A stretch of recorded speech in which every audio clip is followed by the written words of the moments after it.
ஆண்டே ஆண்டே ஆண்டே!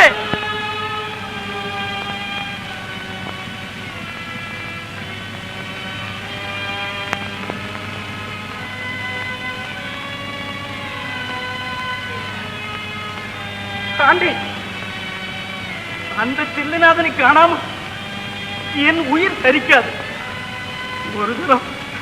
ஒரு தரம் போக உத்தரவு கொடுங்க. என்ன நீங்கள் அடித்து கொண்டாலும் சரி, நீங்கள் தான் எனக்கு தாயும் தகப்பனும். நீங்கள் கிருபை செய்யாவிட்டால் உங்கள் காரடியிலேயே இந்த பிராணனை போக்கு. நந்தா, நீ சிதம்பரம் போலாண்டா. ஆண்டே, போகலாமா? போகலாம்.